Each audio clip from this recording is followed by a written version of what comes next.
Hi friends, welcome to IG family cooking channel. இன்றைக்கி நம்ம கிராமத்து மீன் குழம்பு தாங்க பார்க்க போகிறோம். வாங்க வீடியோக்குள்ளே போகலாம்.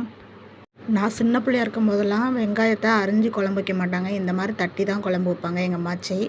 அதைத்தான் அந்த குழம்புல நான் ஃபாலோ பண்ணியிருக்கேன். வாங்க பார்க்கலாம். வெங்காயம் பூண்டும் தட்டி எடுத்து வச்சுக்கோங்க.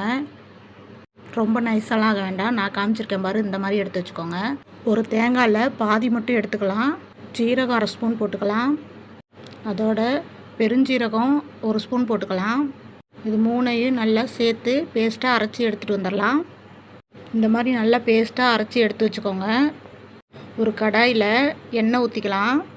மீன் குழம்புக்கு நல்லெண்ணெய் தான் சூப்பராக இருக்கும். நான் நல்லெண்ணெய் தான் எடுத்திருக்கேன். உங்கள்கிட்ட என்ன எண்ணெய் இருக்கோ அதை எடுத்துக்கோங்க. 1/2 ஸ்பூன் வெந்தயம் போட்டுக்கலாம். 1/2 ஸ்பூன் கடுகு போட்டுக்கலாம். கொஞ்சம் நல்லா பொரிஞ்சு வரட்டும். அதோட இடித்து வச்ச பூண்டு போட்டுக்கலாம். எண்ணெயிலே பூண்டு நல்லா வதங்கி வர அளவுக்கு வதக்கி விட்டுக்கலாம். நல்லா வதக்கி விட்டுக்கோங்க. பூண்டோட வாசம் நல்லா ஹெவியாக சூப்பராக வர வரைக்கும் நல்லா வதக்கி விட்டதுக்கப்புறம் இடித்து வச்சுருக்கிற வெங்காயம் அதோட போட்டுக்கலாம். அதையும் சேர்த்து நல்லா வதக்கி விடுங்க. அதோட கருவேப்பிலை போட்டுக்கலாம்.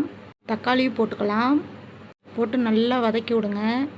நல்லா இது வதக்கும் போதே நல்ல ஸ்மெல் வரும். தக்காளி வெங்காயம் எல்லாம் சேர்த்து நல்லா வதக்குனா தான் இந்த குழம்புக்கு டேஸ்ட்டே. இன்னும் கொஞ்சம் நல்லா வதங்குறதுக்கு உப்பு சேர்த்து நல்லா வதக்கி விடுங்க. உப்பு சேர்த்தோம்னா சீக்கிரமாக வதங்கி வந்துடும். நல்லா ஒரு 2 நிமிஷத்துக்காவது நல்லா வதக்கி விடுங்க. நல்லா வதங்கி வந்துருச்சு. இதோட மஞ்சத்தூள் சேர்த்துக்கலாம். மிளகாத்தூள் 1 ஸ்பூன் எடுத்து அதோட போட்டுக்கலாம். மல்லித்தூள் 1/2 ஸ்பூன் போட்டுக்கலாம். அதெல்லாம் சேர்த்து நல்லா வதங்கினதுக்கப்புறம் வீட்டில் அரைச்ச மிளகாத்தூள் 1 ஸ்பூன் போட்டுக்கலாம். நான் புளி ஊற வைக்கும்போது புளி காமிக்கல, அதனால் இந்த அளவுக்கு புளியை எடுத்து நல்லா ஊற வச்சு 1 கப்பு தண்ணியில் எடுத்து வச்சுருக்கேன் புளி.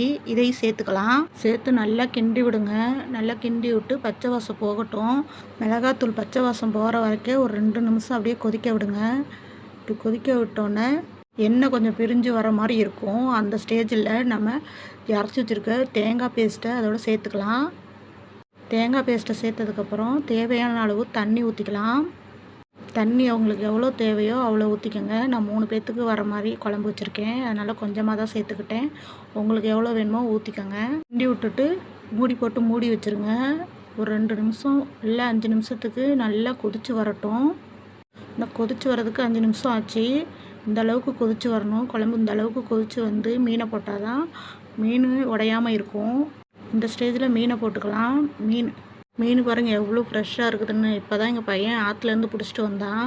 ஆமாங்க, காவேரி இது எங்களுக்கு பக்கம்தான். அதான் எங்கள் பையன் போய் பிடிச்சிட்டு வந்தான். நடந்து போகிற தூரத்தில் தான் காவேரி இருக்குது எங்கள் ஊரில். நாங்கள் காவேரி கரையோரமாக தான் இருக்கோம். கூடிய சீக்கிரம் எங்கள் ஊர் காவேரி யாரோ உங்களுக்கு காமிக்கிறோம்.